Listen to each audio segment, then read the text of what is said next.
Assalamualaikum warahmatullahi wabarakatuh. Alhamdulillah, salatu wassalamu ala rasulillah wa ala alihi wa sahbihi wa mawalah wa la hawla wa la quwata illa billahi wa ba'du. Alhamdulillah, segala puja dan puji hanya milik Allah subhanahu wa ta'ala. Salawat dan juga salam kita hadiahkan kepada Rasul kita Nabi besar Muhammad sallallahu alaihi wa ala alihi wasallam. Ma'asyiral muslimat yang dimuliakan Allah subhanahu wa ta'ala, alhamdulillah, segala puja dan puji hanya milik Allah Azza wa Jal. Pagi menjelang siang ini kita kembali duduk untuk bertolabul ilmi, mengkaji kitab Tauhid. Dan pertemuan kali ini kita akan membahas tentang ma jaa an kathratil halif, bicara tentang hukum memperbanyak sumpah.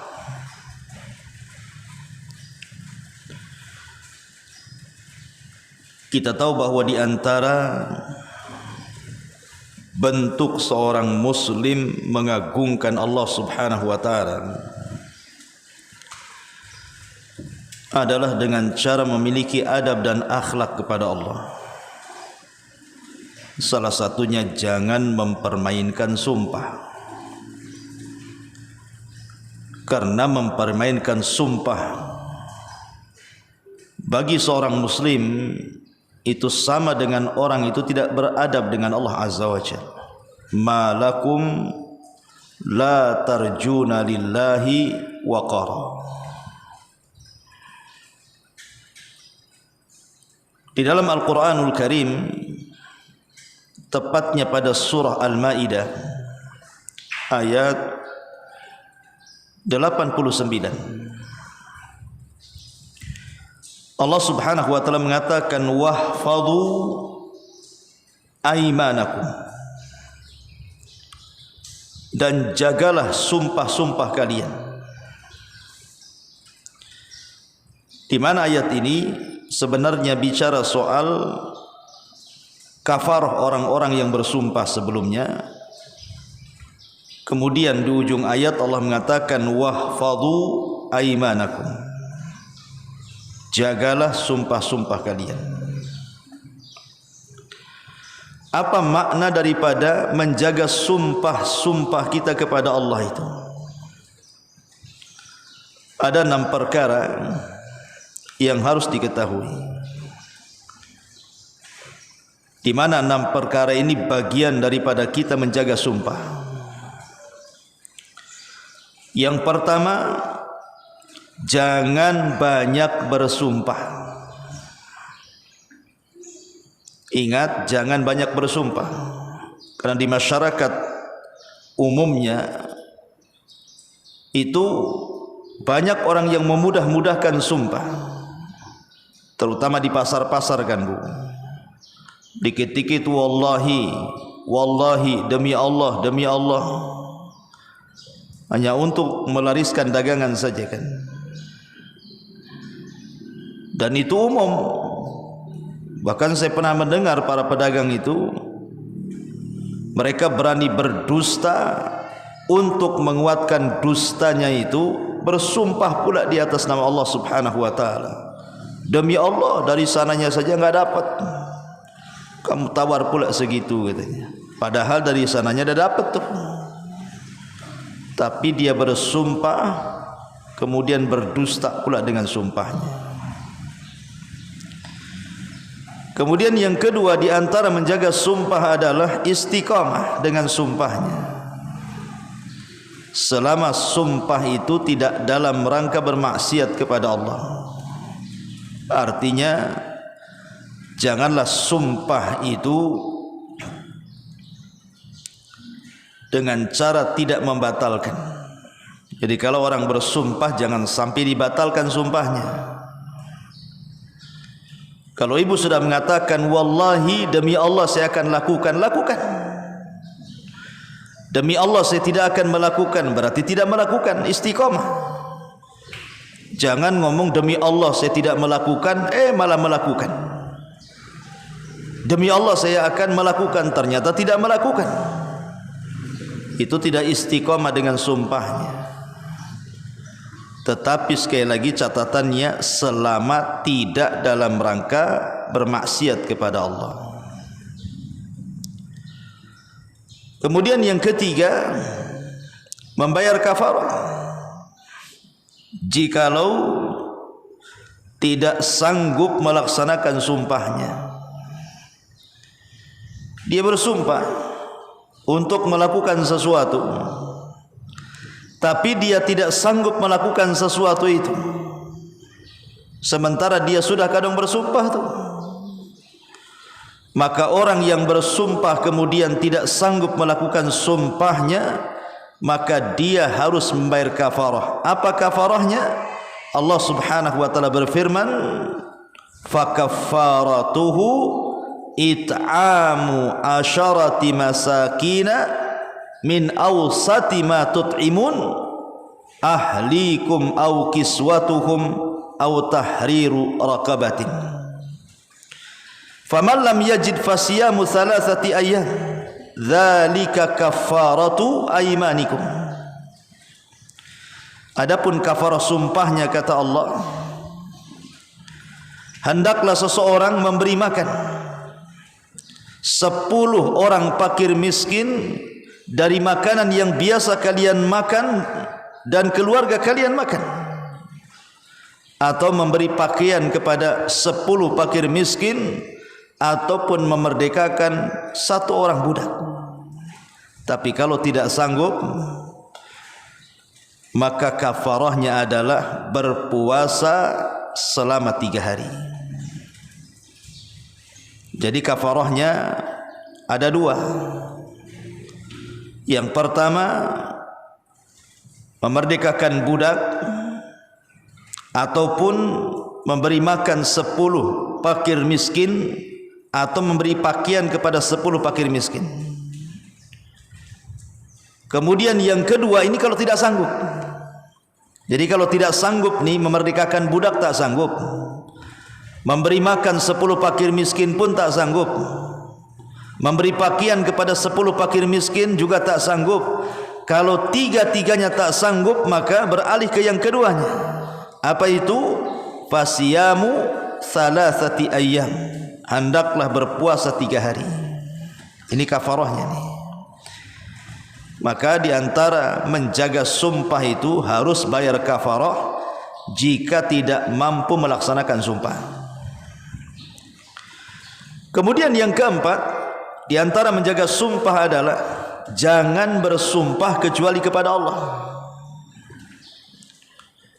Jangan bersumpah kecuali untuk Allah dan kepada Allah. Jangan bersumpah kepada berhala, bersumpah kepada makhluk-makhluk Allah. Karena Allah Subhanahu wa taala tidak mengizinkan siapapun dari makhluknya bersumpah kepada makhluk yang lainnya.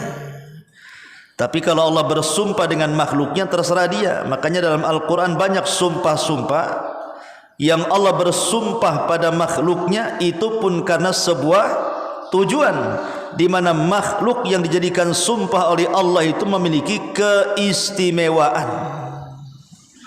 Tapi kita sebagai makhluk tidak boleh bersumpah kecuali kepada Allah.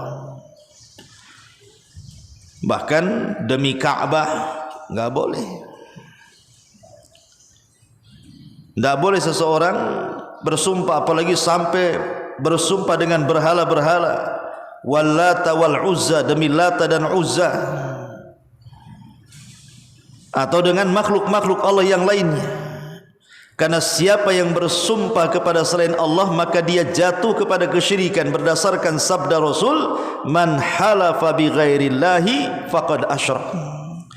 Siapa yang bersumpah kepada selain Allah, maka dia telah menyekutukan Allah Subhanahu wa taala.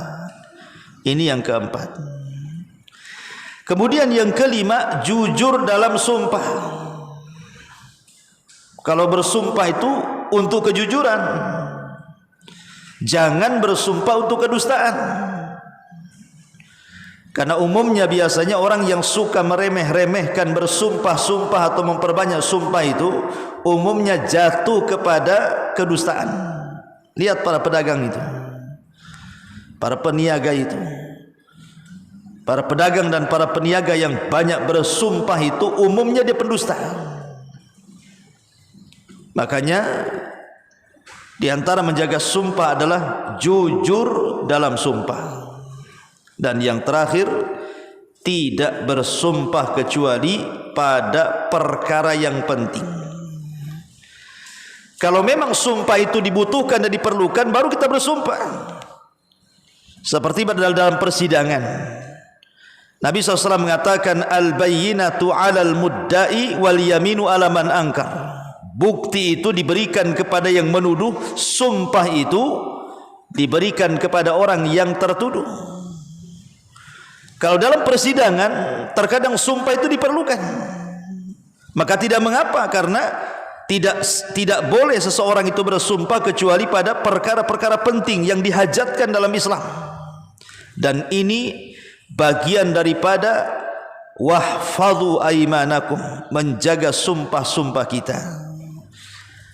Saya ulangi, yang pertama jangan memperbanyak sumpah.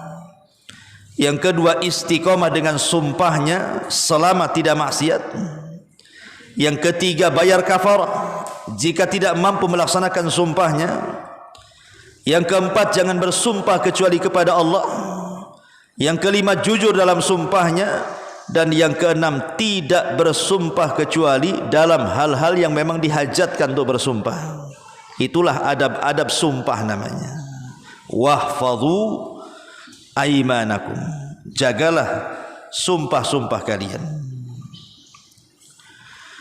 Kemudian mu'alif rahimahullahu ta'ala mencantumkan beberapa riwayat. Di antaranya riwayat Abu Hurairah radhiyallahu anhu yang dikeluarkan Bukhari dan Muslim. Nabi SAW bersabda, al-halifu munafiqatun lisil'ati mumhiqatun lil barakati. Al-halifu munafiqatun lisil'ati mumhiqatun lil barakati. Sumpah itu dapat melariskan dagangan dan jualan, namun dapat menghapus keberkahan usaha. Hadis ini dikeluarkan Bukhari dan Muslim. Nabi SAW mengatakan sumpah itu bisa melariskan dagangan, Bu. Coba ibu jadi pedagang, jadi penjual gitu ya di pasar. Entah ibu jual kain, entah ibu jual bumbu dapur, entah ibu jual perabotan rumah tangga, terserahlah jualannya apa, entah baju. Datanglah pembeli kepada ibu, mulai dia tawar-tawaran. Berapa ini? Sekian. Ah, masa sekian, mahal kali. Wallahi, ya, mulai dia wallahi itu.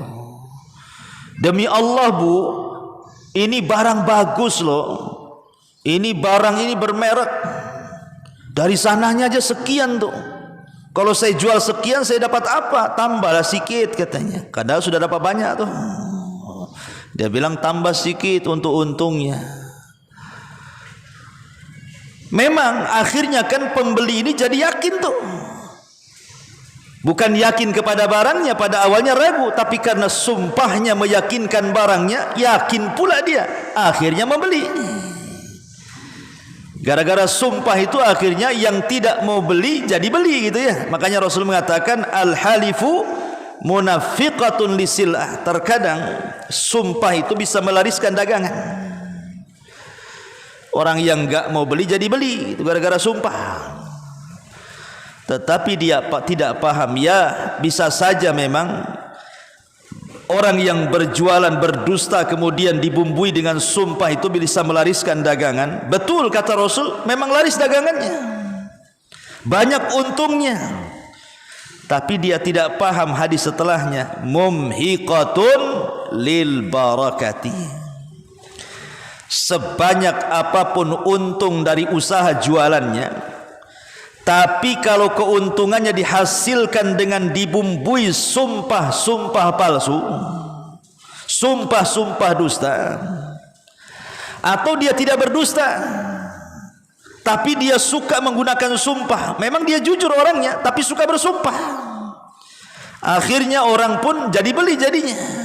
Memang benar dia mengatakan, demi Allah mbak, dari sananya lo nggak dapat, memang betul jujur nggak dapat, tapi gara-gara sumpahnya akhirnya kemudian dia membeli.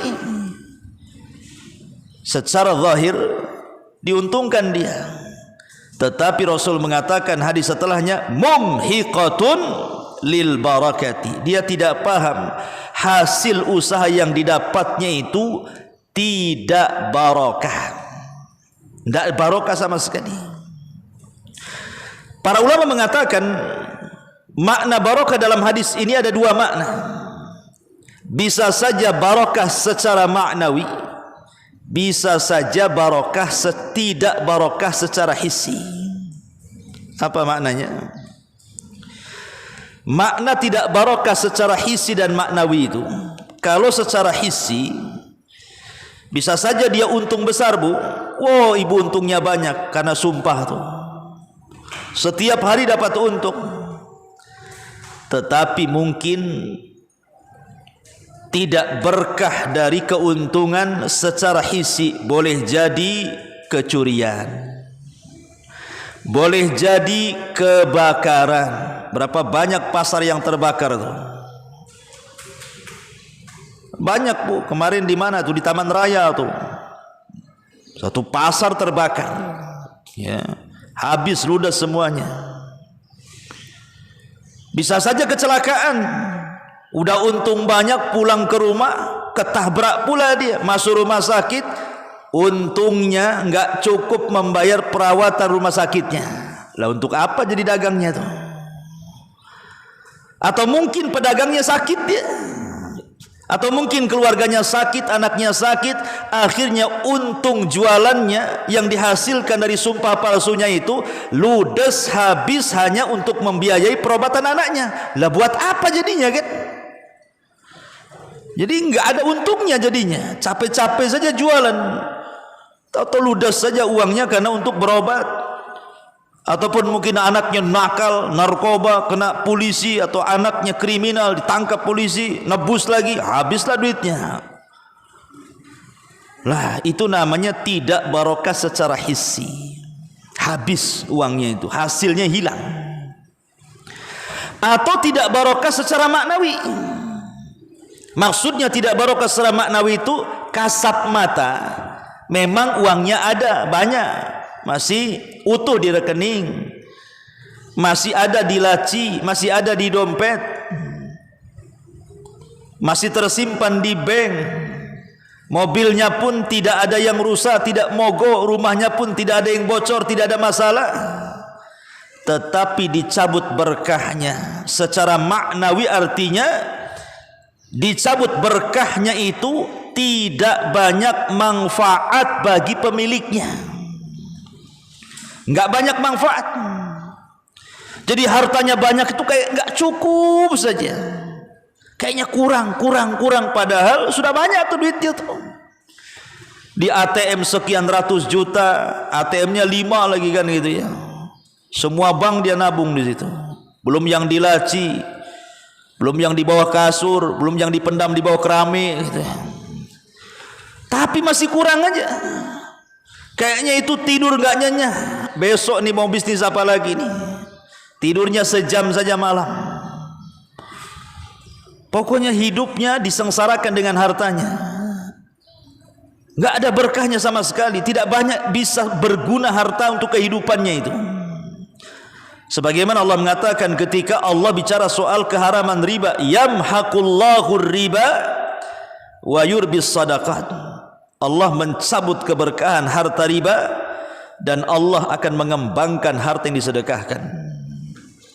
Inilah makna al-halifu munafiqatun lisilati mumhiqatun lil barakati. Maka dari sini hendaklah seseorang itu jujur dalam sumpahnya dan jangan mempermainkan sumpah. Sebenarnya kalau jujur saja tanpa sumpah, emang kenapa Bu? Ibu sebagai pedagang di contohnya, ini berapa kainnya Bu? Kainnya satu setel 100.000. Boleh nggak ditawar? Nggak boleh, harga pas, harga mall, harga bandrol tuh. Saya dari sana belinya sekian kok. Kalau mau beli ya silahkan, enggak ya jangan. Kalau bisa beli, mamanya kan ngomong gitu kan nggak ada masalah Bu. Nggak perlu Ibu. Wallahi, kalaupun jujur loh tercela, apalagi dusta. Rizki lo nggak kemana Bu. Rizki itu tidak mungkin salah alamat. Seseorang berdusta dalam sumpahnya itu tidak menambah rizki hakikatnya. Sebagaimana orang yang jujur dalam berniaga tidak mengurangi rizki sama sekali. Bahkan orang yang jujur dalam jualannya, maka Nabi SAW mengatakan al-bayyi'ani bil khiyar ma lam yatafarraqa fa in sadaqa wa bayyana burika lahuma fi bai'ihima wa in kadzaba wa katama muhiqat barakatu bai'ihima. Penjual dan pembeli masing-masing memiliki hak pilih khiyar selama keduanya belum berpisah. Bila keduanya berlaku jujur dan saling terus terang, maka keduanya akan memperoleh keberkahan dalam transaksi jual belinya tersebut. Sebaliknya bila dia berdusta, keduanya saling menutup-nutup aibnya, niscaya akan hilang keberkahan pada transaksi keduanya. Justru kalau jujur itu tanpa diembel-embel dengan sumpah Bu, nambah rizki sebenarnya. Tetapi kalau dusta, hakikatnya dia mengurangi rizki karena tidak berkahnya tadi, baik secara hissi ataupun secara maknawi. Ini dalil yang kedua yang disebutkan mu'alif rahimahullah ta'ala. Kemudian dalil yang ketiga diriwayatkan dari Salman radhiyallahu an. Nabi SAW bersabda, salasatun la yukallimuhumullahu wa la yuzakkihim wa lahum adzabun alim. Ushaymit zanin, ushaymitu zanin, wa ailun mustakbir, wa ailun mustakbirun, wa rajulun ja'alallah bidha'atahu la yashtari illa biyaminih wa la yabi'u illa biyaminih. Kata Nabi SAW, 3 kelompok manusia pada hari kiamat tidak akan diajak bicara Allah, tidak akan disucikan Allah, bagi mereka azab yang sangat pedih. Yang pertama, orang yang sudah beruban atau sudah tua renta. Ushaymit itu orang yang sudah banyak ubannya, artinya orang tua yang sudah kakek, sudah nenek, dia berzina. Kemudian yang kedua, orang miskin yang sombong. Dan yang ketiga, ini syahidnya, orang yang menjadikan Allah sebagai barang dagangannya, di mana tidak membeli dan menjual kecuali dengan bersumpah. Jadi kalau dia menjual, dia bersumpah. Dia sebagai pembeli bersumpah juga. Jangan lo kasih harga itu, wallahi demi Allah loh, aku baru nawar di sana loh, harganya lebih murah dari kamu loh. Ini kurang lebih saja nih. Perhatikan hadis ini. Ini hadis azab bagi orang-orang yang suka memudah-mudahkan bersumpah nih. Kata Nabi SAW, salasatun la yukallimuhumullah. 3 kelompok tidak akan diajak bicara oleh Allah. Apa arti tidak diajak bicara di sini? Maksudnya Allah tidak berbicara dengan kita dengan kalamur rahmah. Allah tidak akan memberikan rahmatnya, Allah tidak akan memberikan kasih sayangnya. Dia tidak akan bicara lemah lembut dengan kita. Dia tidak akan yukallimu kalam ar-rahmah, berbicara dengan kalam yang penuh dengan kasih sayang. Wala yuzakkihim, tidak disucikan artinya tidak disaksikan keimanannya. Karena dia lemah imannya, Allah tidak mempersaksikan keimanannya. Arti wala yuzakkihim artinya tidak disaksikan keimanannya. Walakum adzabun alim, dan bagi mereka azab yang sangat pedih. Kemudian yang pertama, Usaimitu zanin, orang tua yang sudah banyak ubannya, yang sudah tua renta, masih saja melakukan zina. Dulu sudah saya jelaskan, kalau ada dua orang yang berzina, yang satu anak muda dan yang satu kakek-kakek tua bangka berzina, maka kakek-kakek tua bangka itu lebih besar dosa zinahnya dibandingkan anak muda yang berzina, walaupun sama-sama berzina dan sama-sama berdosa. Tetapi si tua bangka itu lebih besar tuh dosanya. Alasannya apa? 4 perkara yang jadi alasan kenapa orang tua, kakek-kakek, nenek-nenek yang berzina itu lebih besar dibandingkan anak muda. Pertama, karena dia sudah tua. Sudah tua, sudahlah istirahat, sudah tua itu jangan maksiat. Yang kedua, umumnya orang yang sudah tua itu syahwatnya sudah menurun.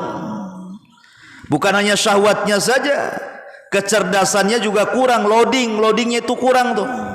Kadang-kadang pendengarannya kurang mendengar, ngomongnya harus dekat-dekat. Kadang-kadang otaknya juga agak lemot. Belum lagi jantungnya sudah lemah. Belum lagi tenaganya sudah lemah, penglihatannya sudah lemah, pendengarannya sudah lemah, penciumannya sudah lemah, makan pun milih-milih, nggak asal comot. Makannya sudah pakai akal, nggak pakai mulut, nggak sembarang dia ambil gitu ya. Jadi syahwat sudah lemah gitu loh, ngapain? Kemudian yang ketiga, usia yang sudah tua harusnya lebih dekat kepada Allah, karena dia tahu bahwa usia dia sudah mendekati ajalnya. Jadi harusnya orang yang tua itu bukan berzina, harusnya berzikir, baca Quran, datang ke masjid, ibadah, solat, kan itu ya. Karena umur dia itu sudah dekat dengan kematian. Ngapain berzina? Nanti saat berzina dia mati sul khotimah, kapok nanti dia. Kemudian yang keempat, umumnya orang yang sudah tua itu pernah mencicipi yang halal. Pernah punya suami, pernah punya istri, atau masih punya istri, punya suami. Artinya dia punya yang halal, ngapain kemudian pergi ke yang haram? Kalau bukan karena kebiasaan dan buruk akhlaknya saja tuh. Makanya kenapa orang tua yang berzina itu, karena dari 4 perkara ini dosanya lebih besar dibandingkan anak muda yang berzina. Kemudian yang kedua, ataupun saya tambahkan, termasuk juga berzina dengan tetangga. Ini dosanya lebih besar dibandingkan berzina dengan pelacur yang tidak ada hubungan tetangga. Kenapa? Karena 2 hal. Pertama, merobek hak-hak bertetangga, dan yang kedua, berzina itu sendiri dosa besar.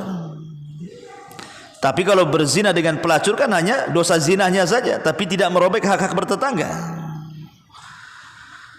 Ini yang pertama. Yang kedua, kata Nabi SAW, wa'ailun mustakbirun, dan orang miskin sombong pula dia. Sombong itu kan faktornya 2 Bu ya. Bisa faktor internal atau eksternal, bisa faktor luar ataupun faktor dalam. Mungkin faktor luar seperti jabatan, dia menjabat di perusahaannya, dia menjabat di pemerintahan sampai ke eselon berapa gitu kan, atau dia menjadi wali kota, gubernur, menteri, atau dia big bossnya dalam perusahaannya dan begitu seterusnya. Akhirnya faktor-faktor ini menjadikan dia sombong kepada bawahannya. Atau dia punya kecantikan, punya ketampanan, dia sombong, dia merendahkan yang pas-pasan wajahnya umpamanya kan. Atau faktor internal diri sendiri ya. Jadi dia itu miskin tapi merasa tinggi pula dia. Miskin tapi merasa tinggi, boleh jadi karena mungkin dulunya pernah kaya. Dulu pernah kaya dia, tapi tidak move on. Tidak move on itu artinya masih kepikiran kalau dia itu masih kaya padahal udah kere tuh. Dulunya mantan pejabat, sudah tidak menjabat masih juga kayak dia pejabat. Nunjuk-nunjuk orang gitu ya. Dulunya mantan jenderal biasa kemudian nyuruh-nyuruh anak buahnya. Sudah purnawirawan masih juga kayak jenderal dia kelakuannya. Sombong dia. Oh, hati-hati Bu. Ya, udah miskin sombong lagi. Sombong itu ada faktor. Kalau dia kaya sombong wajar, itu pun tetap nggak boleh kan itu ya. Tapi kalau sudah miskin tidak ada faktor untuk sombong, tiba-tiba merasa tinggi dan sombong, dari mana sombongnya datang itu? Kecuali karena dari keburukan akhlak dia. Makanya kenapa orang miskin sombong, sudah miskin sombong lagi, lebih besar dosanya dibandingkan orang kaya sombong. Karena orang kaya sombong ada faktor untuk menyombongkan dirinya dengan kekayaannya, dengan jabatannya, dengan pangkatnya. Lah orang miskin sombong lah, apa faktor dia bisa sombong tuh? Kenapa merasa tinggi pula? Ya.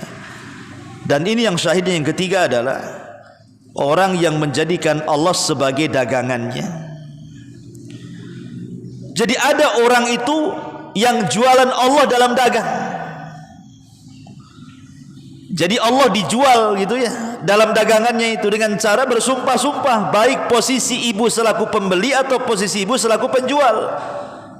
Dikit-dikit sumpah, itu namanya orang yang menjadikan Allah sebagai barang dagangannya. Tidak boleh. Ya. Karena siapapun yang menjadikan Allah sebagai barang dagangannya, itu sama saja dia tidak mengagungkan Allah. Malakum la tarjuna lillahi waqara. Kenapa kalian tidak mengagungkan Allah, kata Allah? Tidak boleh. Seseorang itu jangan menjadikan Allah sebagai barang dagangan. Jujur saja, kemudian suka bersumpah tercela, apalagi dusta kemudian memperbanyak sumpah lebih tercela lagi. Karena sumpah itu tidak boleh digunakan kecuali hal-hal yang penting. Jangan dikit-dikit sumpah. Ya, jadi harus dipahami. Ini dalil yang ketiga. Dalil yang keempat, mu'alif rahimahullah juga mencantumkan sebuah riwayat dalam Sahih Bukhari dan Muslim dari hadis Imran bin Husain radhiyallahu anhu. Nabi bersabda, khairu ummati qarni, thumma alladhina yalunahum, thumma alladhina yalunahum. Qala Imran, fala adri adzakara ba'da qarnahu marrataini aw thalathan, thumma inna ba'dakum qaumun yashhaduna wa la yustashhadun wa yakhununa wa la yu'tamanun wa yanzuruna wa la yufun wa yadhharu fihi musiman. Kata Rasul, sebaik-baik umatku adalah mereka yang hidup pada zamanku, maksudnya Rasul dan para sahabatnya. Kemudian generasi berikutnya, maksudnya para tabi'in. Kemudian generasi berikutnya, maksudnya generasi tabi'ut tabi'in. Kata Imran, aku tidak ingat lagi apakah Rasul menyebutkan generasi setelah masa beliau 2 kali atau 3 kali. Kemudian kata Nabi SAW, kemudian akan datang masanya setelah masa kalian, di mana ada orang-orang yang memberi kesaksian sebelum diminta saksi, ataupun mereka berkhianat dan tidak bisa dipercaya, ataupun mereka bernazar tapi tidak memenuhi nazarnya, dan badan-badan mereka tampak gemuk-gemuk. Wah, ini hati-hati orang gemuk nih. Ini Ustaz juga gemuk tuh. Ya. Nanti saya jelaskan. Kan ada gemuk yang tercela, ada gemuk yang terpuji. Tidak semua gemuk itu tercela, ada juga yang terpuji. Ya.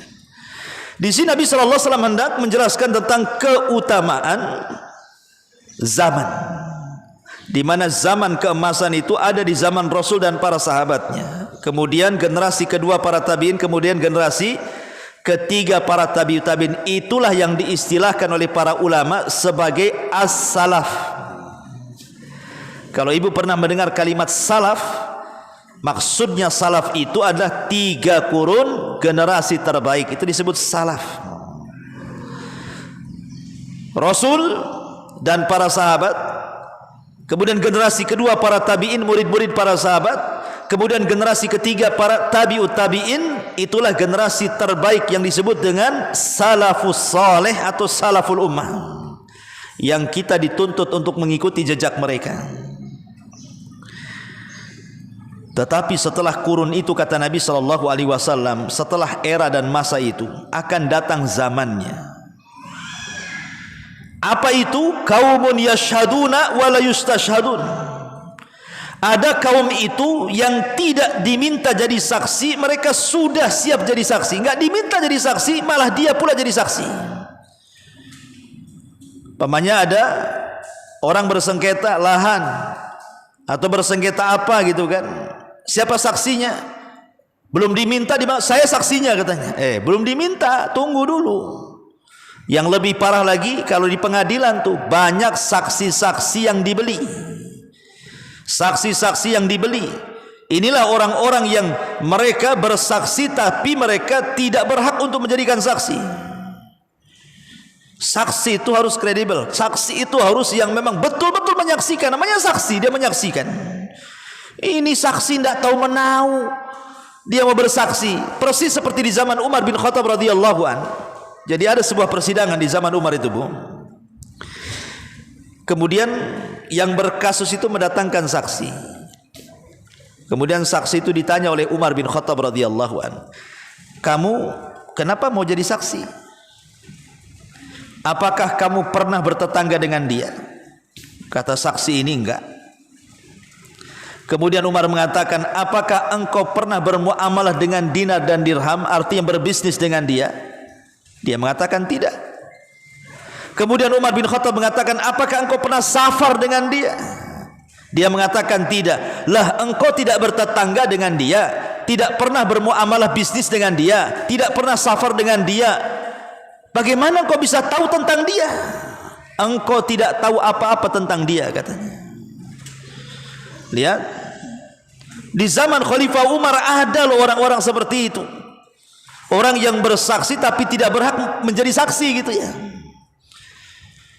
Karena seseorang itu tahu tentang seseorang yang dijadikan saksi, Umar membuat 3 barometer di situ.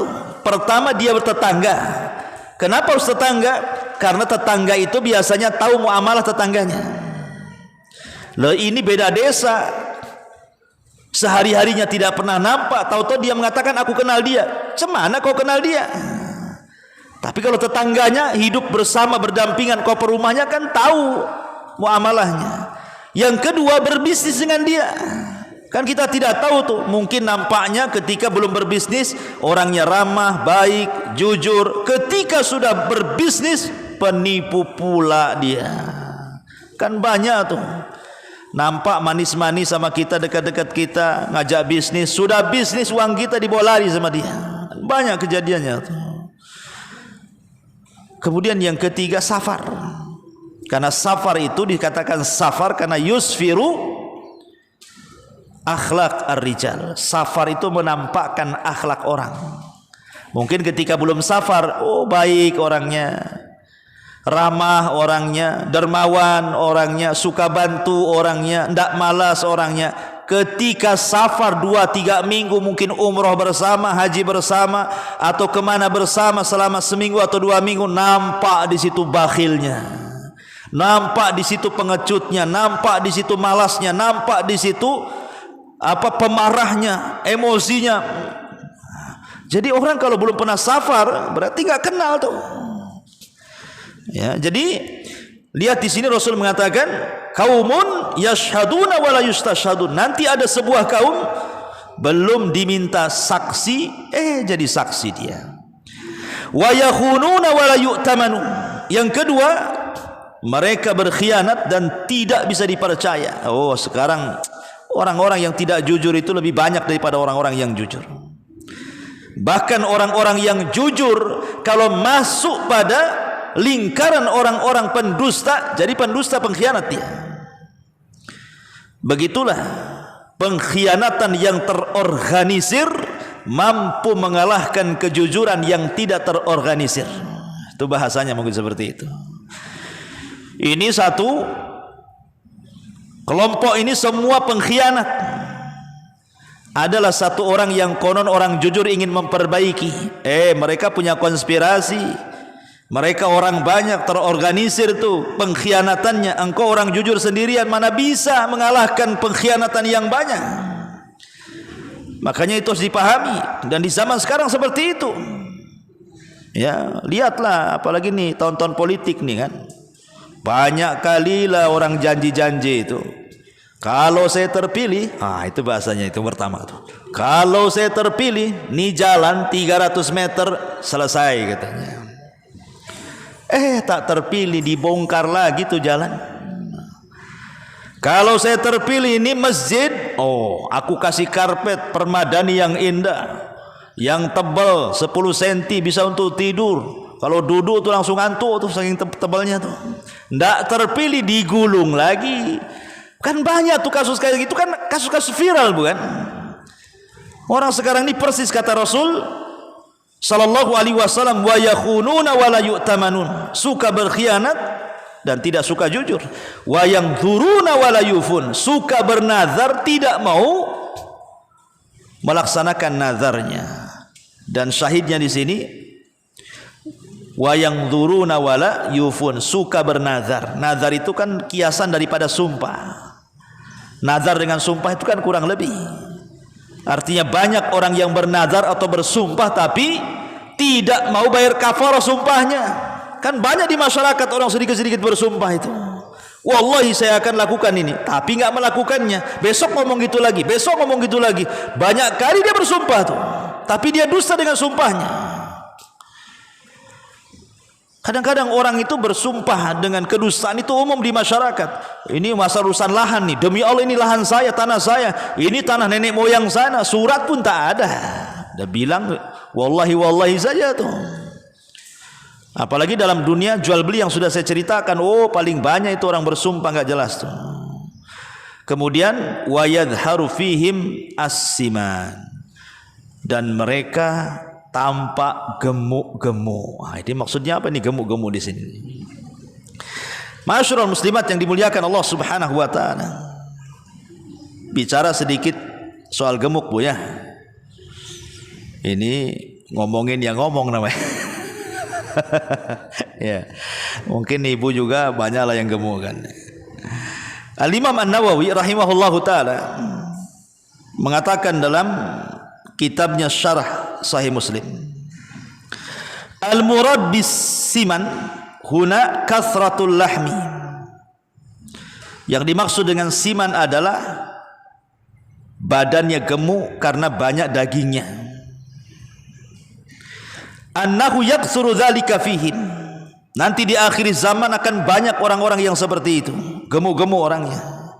Qalu wal madhmumu minhu man yastaksibuhu wa amma man huwa fihi khilqatan fala yadkhulu fi hadha wal muqtasib lahu huwa al mutawassi fil ma'quli wal mashrubi zaidan alal mu'tadi. Perhatikan kata-kata Imam Nawawi. supaya orang gemuk enggak masuk pada hadis ini. Kata Imam Nawawi rahimahullah taala, dan maknanya adalah banyak di antara mereka yang gemuk. Para ulama berkata, yang tercela dari gemuk adalah orang yang sengaja untuk menggemukkan dirinya.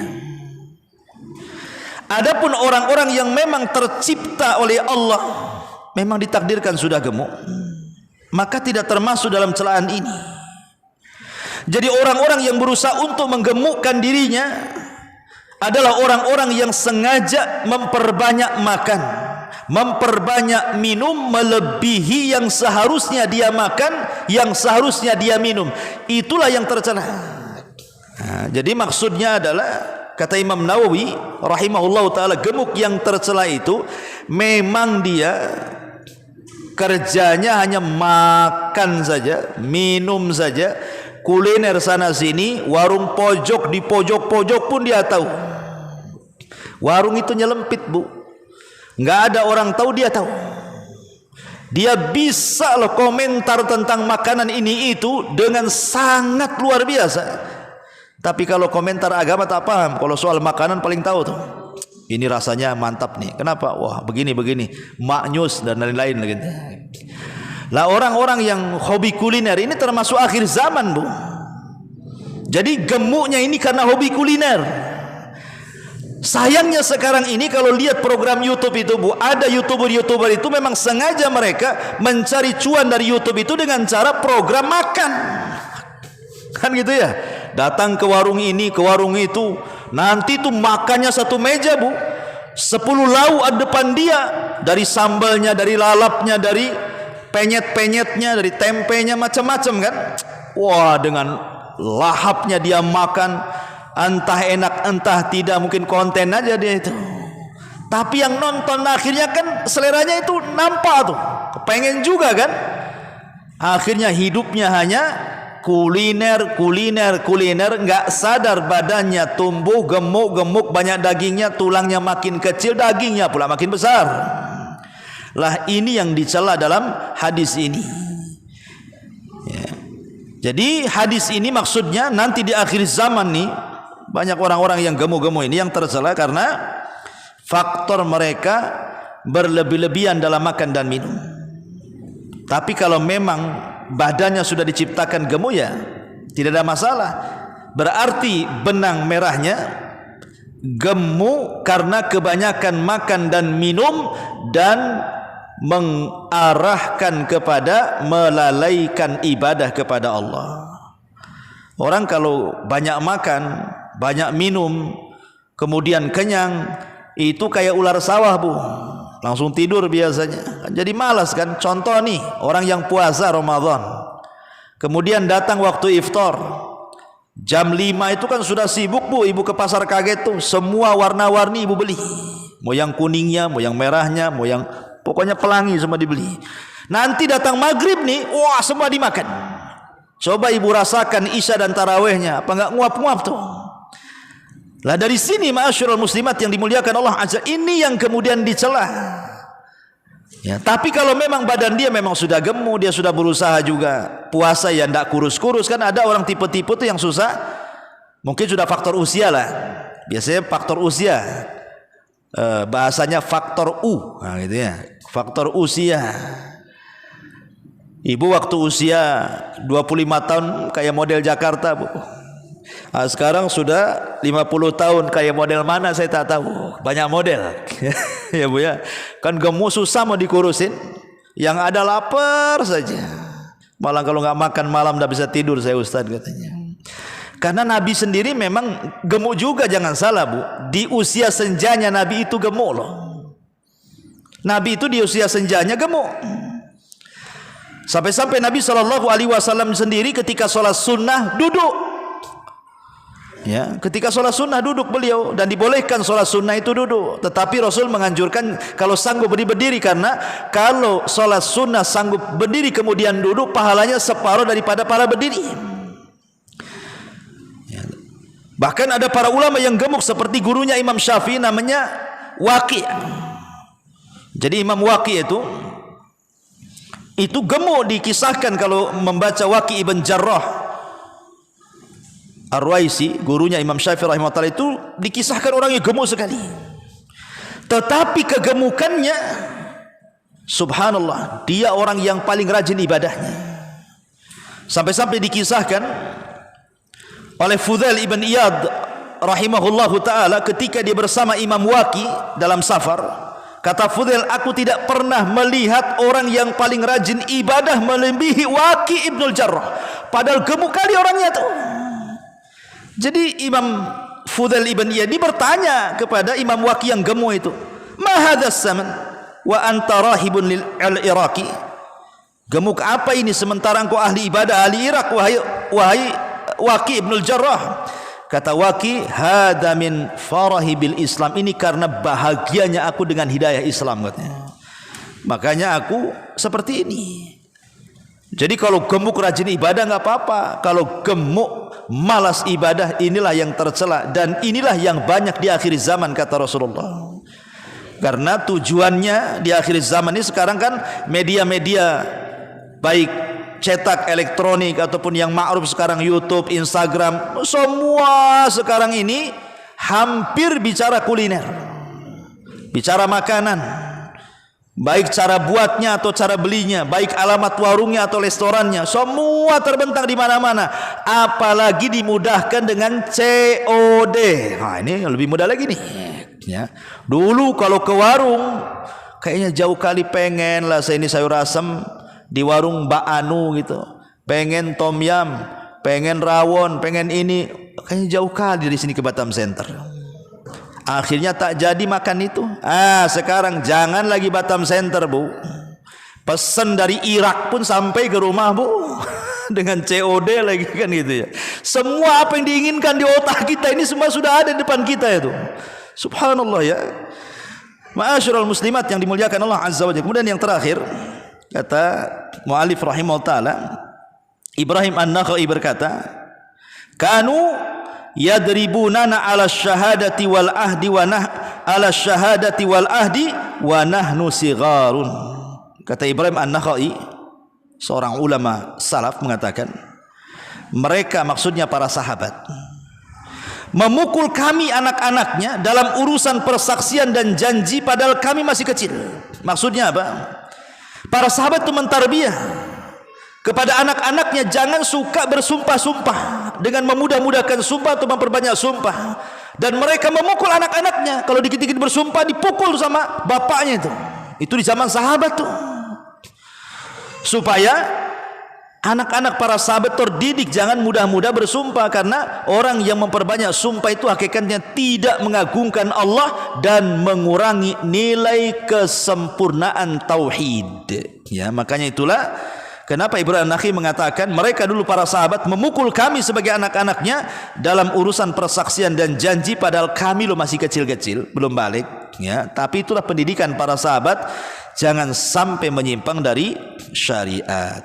Wallahu a'lam bishawab. Ini dalil terakhir yang disebutkan mu'alif rahimahullah ta'ala. Taib, sebelum saya tutup,